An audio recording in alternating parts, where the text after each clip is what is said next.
maneira como que tudo acontece, o mistério do novo nascimento.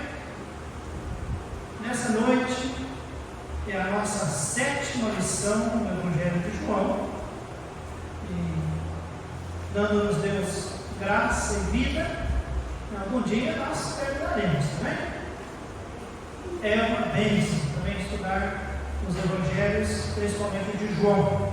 Por quê, pastor Alexandre? Porque, meus amados, todos os escritores da palavra do Senhor, não há dúvida, eles falaram, inspirados pelo Senhor, pelo Espírito Santo do Senhor. Porém, João, além de inspirado, ele era alguém bem íntimo do Senhor. Ele narra coisas que de maneira diferente dos outros colegas que escreveram outros evangelhos. Nós sabemos que a palavra de Deus ela foi inspirada pelo Senhor, mas Deus aproveitou ou manteve de cada homem, de cada um dos escritores também, a sua personalidade, o seu jeito, a sua maneira.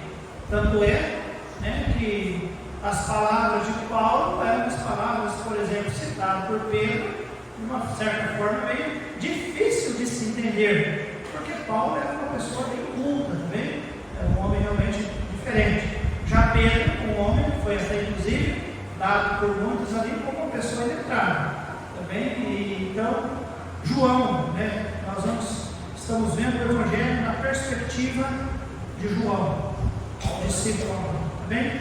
Nessa noite nós separamos para estudarmos juntos João do versículo 16 ao versículo 21. A palavra de Deus nos diz: porque Deus amou o mundo de tal maneira que deu o seu Filho unigênito para que todo aquele que nele crê não pereça, mas tenha vida eterna. Porque Deus enviou a seu Filho ao mundo, não para que condenasse o mundo, mas para que o mundo fosse salvo por ele. Quem crê nele não é condenado, mas quem não crê já está condenado, porquanto não crê no nome do unigênito Filho de Deus. E a condenação é esta: que a luz veio ao mundo, e os homens amaram mais as trevas do que a luz, porque as suas obras eram más. Porque todo aquele que faz o mal odeia a luz, e não vem para a luz para que as suas obras não sejam reprovadas. Mas quem pratica a verdade vem para a luz, a fim de que as suas obras sejam manifestas, porque são feitas em Deus. Nosso Pai querido, damos graças ao Senhor pela reunião que podemos ter, pela liberdade que temos, pelos amados aqui nessa noite, pela Tua Santa Palavra, pelo Teu Espírito, a Deus, no nosso meio, e claro, Deus, pelo desejo nosso, Deus, de poder estudar junto com o Seu povo, Deus, algo que é tão importante para ser entendido em todo o contexto espiritual. Em nome de Jesus é que nós oramos suplicando a boa mão do Senhor, dando-nos o entendimento. Amém. Amém. Amados, eu quero falar nessa noite, realmente pode Deus realmente salvar uma alma? Deus pode realmente salvar uma alma? O texto que nós lemos, João 3,16, inclusive o versículo 15 também, e alguns versículos posteriores ao 16, trata do assunto mais importante em toda a palavra de Deus. Não há nada mais importante do que salvação. Talvez alguém diria: pastor, mas e a santificação? Sim, santificação é importante, é um processo, Deus espera, mas não adianta nada a pessoa tentar se santificar se primeiramente ela não for salva. Salvação, então, primeira coisa. E o texto é muito claro, que fala sobre salvação. Mas a pergunta é: pode Deus realmente salvar uma alma? No nosso último estudo, nós analisamos a conversa dos mestres.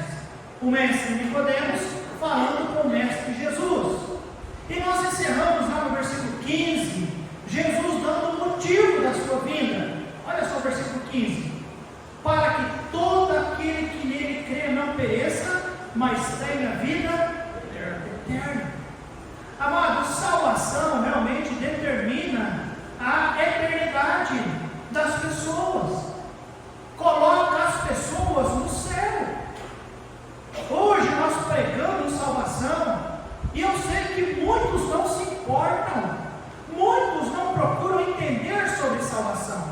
Mas aqui Jesus está falando de um assunto que é muito sério, que é a prioridade, porque Jesus sabe mais do que qualquer um de nós. Eu fiz a pergunta: pode Deus realmente salvar uma alma? E eu percebi um tom de afirmação por parte dos amados que sim.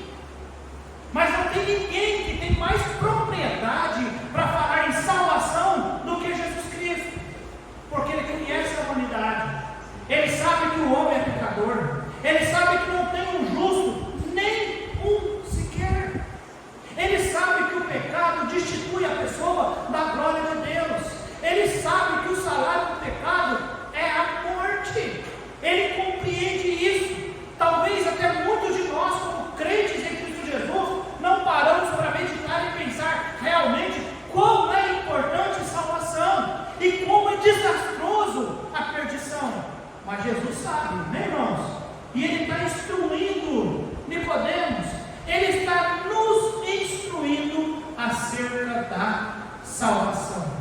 Portanto, eu sei que você sabe sobre salvação, mas nós não podemos passar por essa passagem, que é a passagem mais importante da Bíblia, sem realmente destrincharmos ela e mostrar para os irmãos como realmente Deus, sim, pode salvar uma alma. Como o senhor sabe disso, pastor? Olha, por causa da promessa de Deus, que realmente Ele salva. Está bem? Então anota aí, é provável, nosso segundo slide, a promessa de Deus para salvar. Deus promete salvação. Amém, igreja? E essa promessa é uma promessa, primeiro, antiga.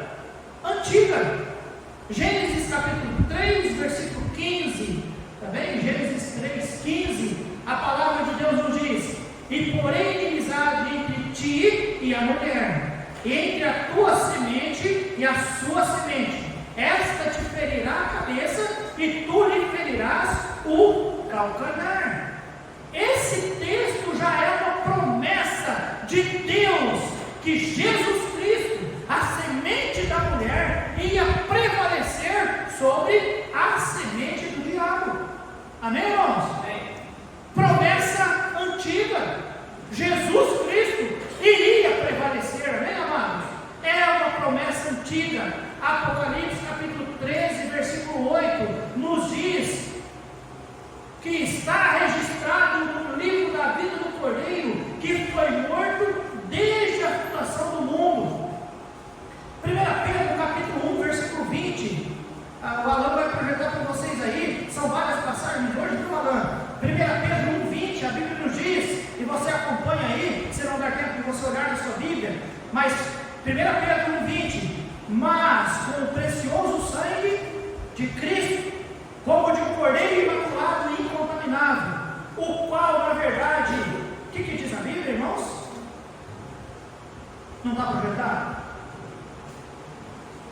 Eu estou no versículo 20, o qual, na verdade, em outro tempo, foi conhecido, ainda antes da fundação do mundo, mas manifestado nesses últimos tempos, o que diz a Bíblia? Por amor de vós. Amém, amados?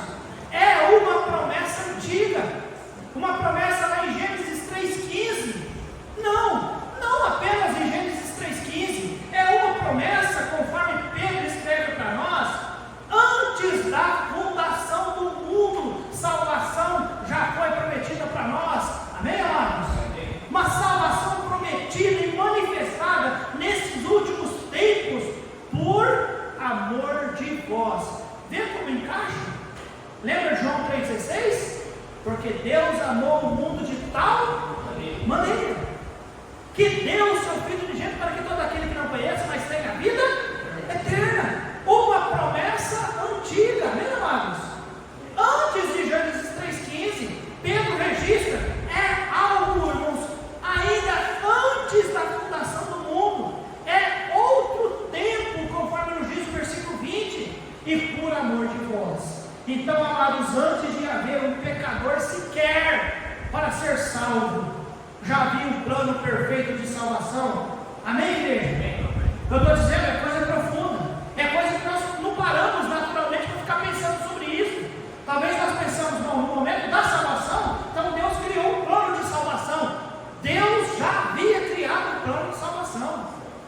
Amém, amados? É coisa antiga, é promessa antiga, irmãos.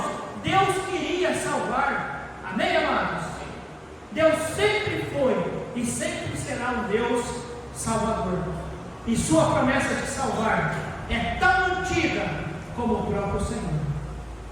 Irmãos, a promessa antiga é uma promessa contínua.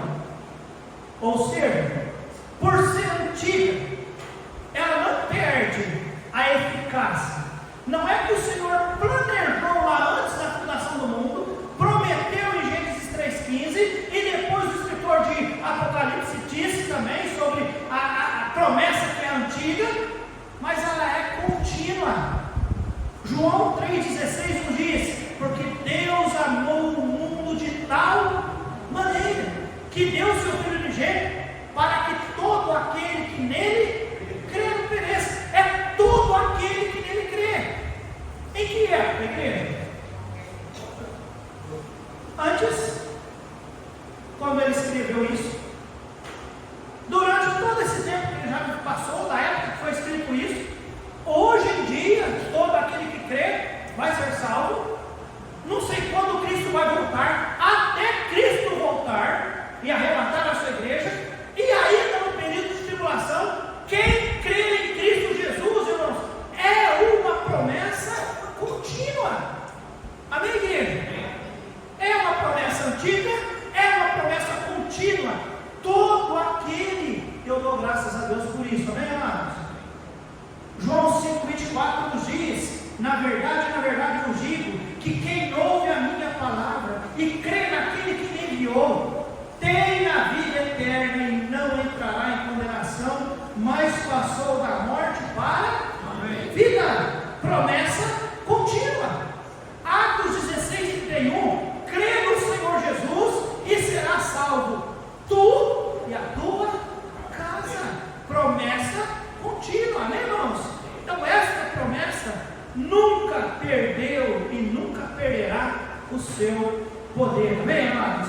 Deus é o Deus Salvador e nada mudará essa verdade. Não é o tempo, não é a história. Tem épocas que pessoas foram mais sensíveis e converteram-se com mais rapidez. Outras épocas não. Final dos anos 1700, 1800 é o período que nós falamos sobre a igreja de Filadélfia, período dos avivamentos. Mais pessoas se convertiam, mais pessoas eram tocadas. Período que nós estamos vivendo agora, Laodiceia, muito menos pessoas são realmente tocadas e salvas, mas não é por causa do poder. A promessa ainda continua, amém, amados? Promessa que é antiga, promessa que é contínua, promessa que é aberta. Ou seja, a promessa de salvação, ela não se limita a alguns poucos eleitos, como alguns creem. É uma promessa oferecida, diz a Bíblia, para todos, amém, amados? Para todos, qualquer pessoa pode ser salva. João capítulo 6, versículo 47, olha só o que as escrituras nos dizem. Romanos 6, 47. A palavra nos diz: na verdade vos digo, que aquele que crê em mim tem a vida eterna.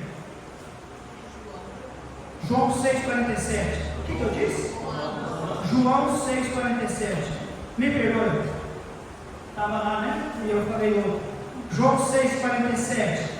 Na verdade vos digo, que aquele que crê em mim tem a vida eterna.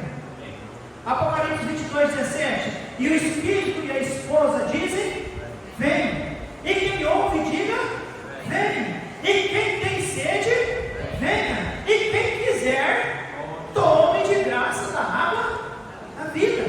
Romanos 10:13, irmãos, nos diz: todo aquele que invocar o nome do Senhor será salvo. Quem pode ser salvo, irmãos? Todos. É uma promessa antiga, é uma promessa contínua e é uma promessa aberta. Aberta a quem, pastor? A quem quiser ser salvo. Amém, amados? Você não pensava sobre isso, pensava? Então a promessa de Deus para salvar, primeiro, ela é antiga, ela é contínua e ela é aberta. Todo aquele. Amém, amados? Segundo, o poder de Deus para salvar. Amados, nós vimos a promessa, mas olha o poder de Deus. Olha o poder de Deus. Irmãos, Deus tem poder e cuida bem quando você pensa em poder, porque eu não me ativo, nem quero ter muito. Nós temos uma igreja, que até alguém deveria estar aqui, deveria estar rodando pela igreja também, no livreto do pastor Romo, que nos ajuda a entender sobre o amor de Deus pelo mundo. Deus quer salvar o mundo inteiro, amém, irmãos? Eu não tenho problema em pensar sobre a questão de calvinismo, porque é uma doutrina furada. Porque a promessa de Deus é para quem, irmãos? Para todos. Agora, quem receber é salvo.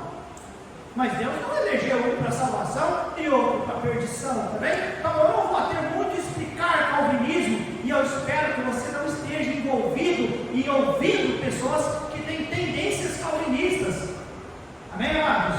Somos batistas independentes, fundamentalistas, não tem fundamentalista calvinista, tá bem? Calvinista não é fundamentalista, tá bem, amados? Eles creem em coisas extras Bíblia, tá bem, amados? Extra Bíblia. Então, primeiro, agora, o poder de Deus para salvar. Agora, há poder de Deus para salvar, amém, amados? Porque eu creio que Deus tem poder de convencer o pecador. Eu realmente não creio em predestinação, mas eu creio que se alguém ouvindo a palavra de Deus, ele pode sim ser convencido por Deus através do Espírito Santo e entregar a sua vida a Cristo Jesus. Eu repito, meus amados, eu vim na igreja por medo, mas eu sei de pessoas que vêm na igreja por desespero, em outras situações. Eu sei de pessoas que vêm na igreja para querer alegrar outras pessoas. N motivos. Tem pessoas que vêm na igreja para namorar.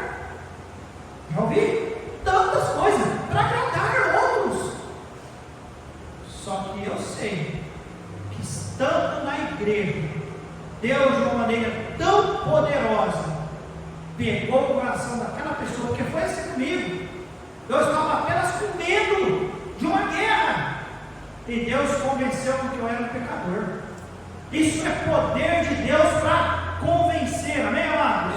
Porque eu sabia que eu era pecador, mas eu não sabia que eu era condenado.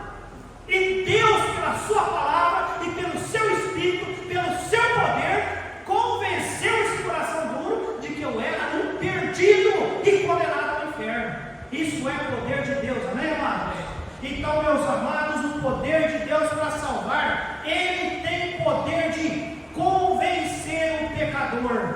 E para isso Ele usa o Evangelho, amém, amados? Para isso Ele usa o Espírito Santo de Deus, amém, amados? Mas Ele convence. Ele convence. Você já foi convencido alguma vez por Ele? Constantemente eu sou. Ele convence. Segundo, convence, Ele nos converte. Tá acompanhando, né? Ele tem poder de converter um pecador. O que significa a palavra converter-se? Ou converter? Mudar de direção. Lembra que eu primeiro coloquei? Convencer. Espírito Santo de Deus, pela palavra do Senhor, seja lá quem pregou, o Espírito Santo convenceu, a palavra nos mostrou, o Espírito convenceu, a pessoa se converteu. Essa conversão, Deus tem poder de realmente converter a pessoa, amém, amados? Essa mudança de direção, Deus opera imediatamente, irmãos, uma obra poderosa de graça em nossas vidas, que leva-nos à conversão. Essa mudança de direção, não está dizendo que eu não vou pecar mais, mas eu não tenho mais alegria pelo pecado. Deus vai mudando os nossos corações. A Bíblia diz, irmãos, que aquele que está em Cristo, ele é uma nova criatura, irmãos. É o poder de Deus convertendo o pecador, de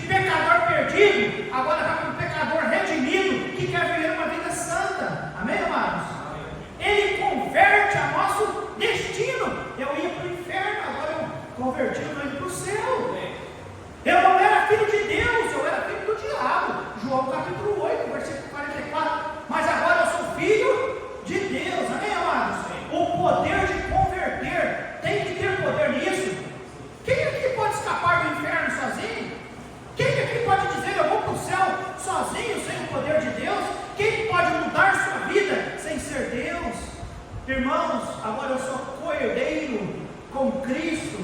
Isso é conversão, amém, amados? Pecador se torna santo, ele converte-nos. Lembra de Zaqueu? Ele se converteu e ele decidiu: eu tenho que devolver, eu tenho que ressarcir, eu tenho que ir, né? Não posso. Ele converteu Saulo. Ele converteu.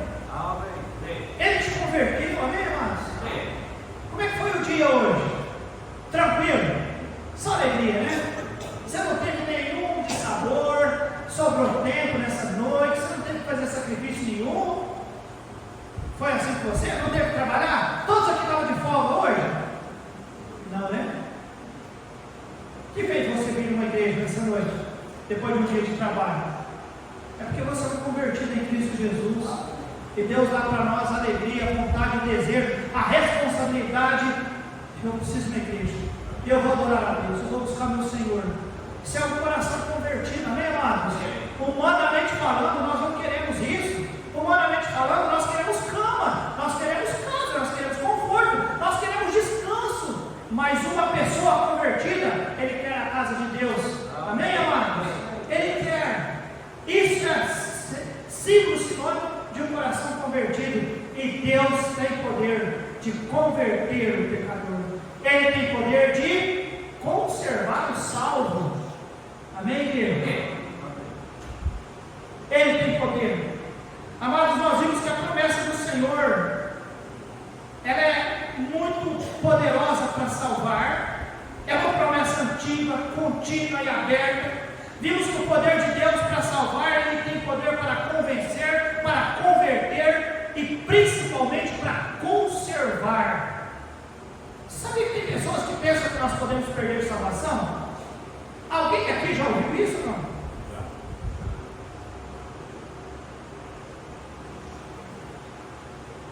No passado eu visitei uma família que deixou a nossa igreja. Eu pensei, ela estava deixando a igreja, né? Mas quando eu fui ver, ela já estava em outra igreja. E uma das questões que eu fui falar, eu falei: olha, deixa eu dizer algo.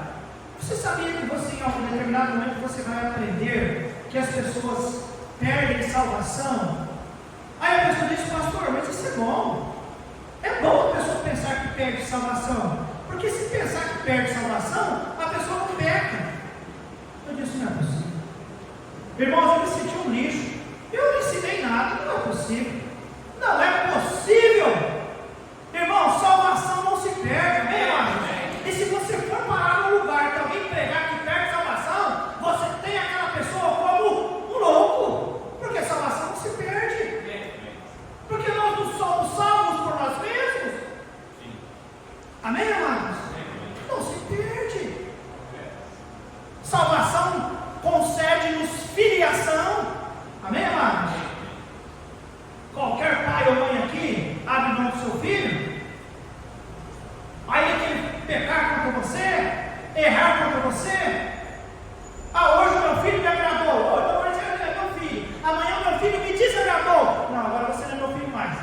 Vai lá no cartório onde foi registrado e vai lá, lava outra escritura, ó, tira o nome da escritura e ele não é meu filho. Aí depois passou um tempo, o filho, né, resolveu, vai ser bonzinho de novo, e aí vai lá no cartório de novo e registra o filhinho de novo. Agora é meu filho. Não, agora não é meu filho. Não, agora é meu filho. Agora não é meu filho. Os irmãos conseguem entender um negócio desse, igreja? Dá para entender na questão do Pai Eterno? E desculpa, eu falei Pai Eterno, mas é o nosso Pai Eterno, né? É que não sei quem vai ver, de repente alguém vai pensar: o pastor também crê no Pai Eterno, aquela doutrina toda lá. Não creio. Eu creio em Jesus Cristo, que é o Deus, o Pai Todo-Poderoso. Amém, irmão? Eu não creio que um salvo perde a salvação. Por quê, pastor? Porque a Bíblia diz que não perde. Amém. Aqueles que vêm ao Senhor, de maneira alguma Ele nos lançará fora. Foi Deus quem deu. Está na mão. Ninguém as arrebatará da mão. Amém, irmão? E um exemplo muito claro, aquele lá em 1 Coríntios capítulo 5. Desculpa, 5 mesmo. Um homem que estava praticando incesto, coisa terrível, horrível, possuindo a sua madrasta, mulher do seu pai. Mas era crente. E a igreja não fez nada, deixou a orientação de Paulo. Igreja, reúna-se como igreja, discipline tal pessoa, integre-o se ele não quiser se arrepender, para que Satanás destrua sua vida, o seu corpo, mas o tal seja salvo no dia do Senhor. Ele era salvo, mas estava vivendo em pecado, mas não tinha perdido a salvação, não iria perder a salvação. Amém, amados? Por que, pastor? Porque eu estou dizendo, salvação é coisa séria, e tem gente que a entende pelas metades. O texto é claro, o verbo é claro, tem a vida eterna, tem, não é que poderá ter, não é que pode ter e um dia perder. Irmãos, esse ter, esse tem, é algo completo, não se muda. Amém, amados? Não se muda, é eterno, é seguro. E eu estou partindo para o final. Então, amados, salvação, pode realmente Deus salvar uma alma? Olha, irmãos, a promessa de Deus para salvar, e é uma promessa antiga, contínua e aberta. Há poder de Deus para salvar. Deus tem poder de convencer o pecador, de converter o pecador e de conservar aquele que é santo ou salvo. Em terceiro e último lugar, a provisão de Deus para salvar. E o assunto aqui todo é salvação. Versículo 17 nos diz: porque Deus enviou o seu Filho ao mundo, não para que condenasse o mundo, mas para que o mundo fosse salvo. Quem crê nele não é condenado, mas quem não crê já está condenado, porquanto não crê no nome do unigênito Filho de Deus. Irmãos, a provisão de Deus para salvar, Ele forneceu um substituto precioso, precioso, amém, amados? O pecado trouxe a maldição, feriu a justiça de Deus. Hebreus 9, 22, o final do versículo nos diz: sem derramamento de sangue não há remissão de pecado. Sem derramamento de sangue não há remissão de pecados. Agora pense, peço que você pense mais uma vez: quanto sangue foi derramado desde aquele primeiro cordeiro que foi morto lá, para Deus tirar a pele dele para poder cobrir Adão e Eva? Desde aquele cordeiro que foi o primeiro sacrifício, e depois todos os demais sacrifícios feitos até o dia de Jesus. Já imaginou se fosse colocar num lugar só todo o sangue derramado de sacrifício? Mas a Bíblia diz que o sacrifício de Jesus, o sangue de Jesus, só o dele, sendo oferecido quantas vezes? Uma única vez, resolveu por todo sempre. Amém, amados? Amém. É precioso o sangue de Cristo, irmãos? Deus forneceu um substituto precioso, irmãos, precioso, para cumprir a justiça de Deus.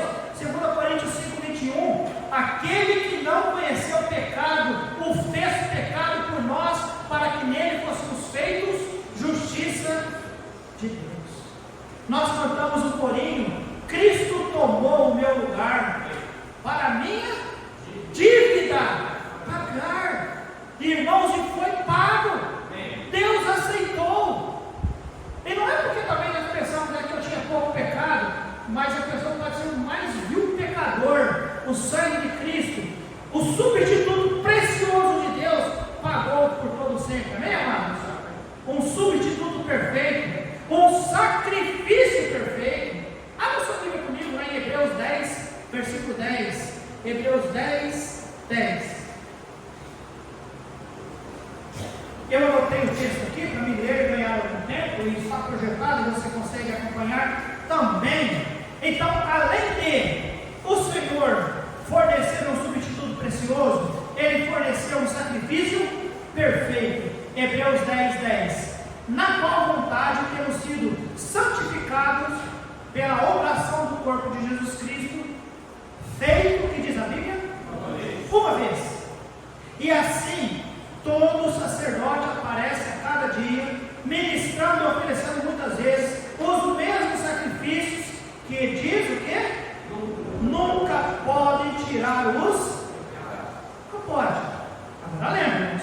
Hebreus foi escrito depois de Cristo. O povo ainda continuava oferecendo sacrifício.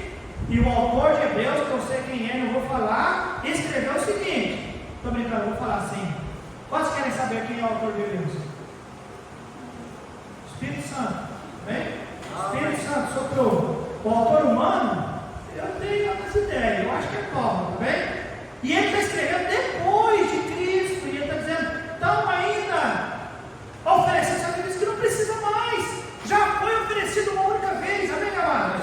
12. Mas este havendo oferecido para sempre um único sacrifício pelos pecados, está sentado à destra de Deus, daqui em diante, esperando até que os seus inimigos sejam postos por escabelo dos seus pés. 14. Porque com uma só oblação aperfeiçoou. O que diz a Bíblia, irmãos?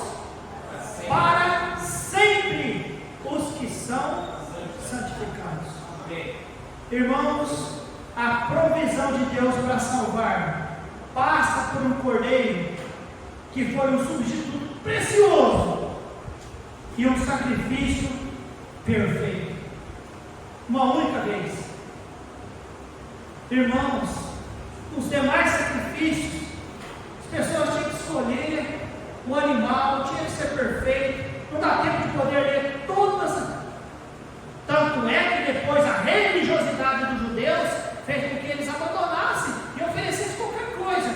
Mas o correto era pegar o melhor, aquele que não tinha mancha, não tinha marca, não tinha nenhuma quebradura, para oferecer o melhor. E ainda assim não servia. Era apenas propiciação. Mas Jesus Cristo, o sacrifício perfeito, amém, amados? Substituto precioso. E para encerrar, tanto o versículo 15, 16 e 17 fornece a condição necessária. Qual é a condição para alguém ser salvo, pastor? Versículo 15: para que todo aquele que nele crê. No versículo 16, deu o seu Filho unigênito para que todo aquele que nele crê. Versículo 18: quem crê nele não é condenado. Qual é a condição, meus amados? Qual é a única condição, meus irmãos? É crer. Eu sei que tem gente que faz bagunça lá em Marcos 16, 15. Ide por todo mundo pregar o evangelho a toda criatura.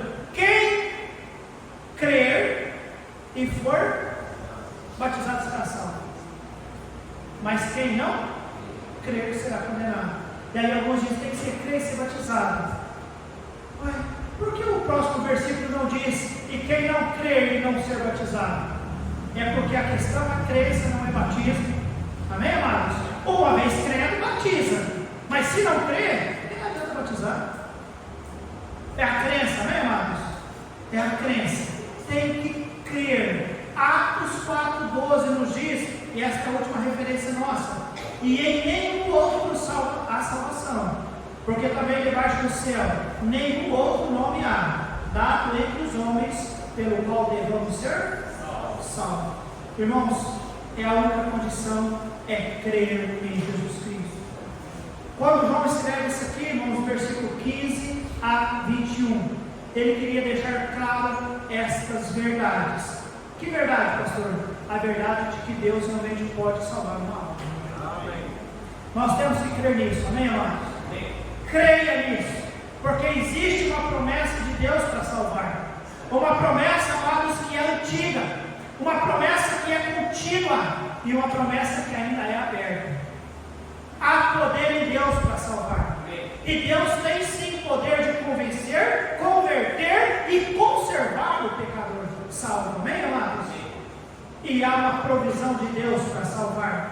Ele forneceu um substituto precioso, um sacrifício perfeito e uma condição única.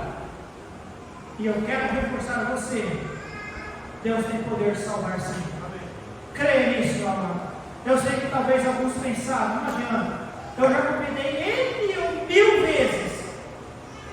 Amados, convida mais uma vez, faça força, vai lá, insistem.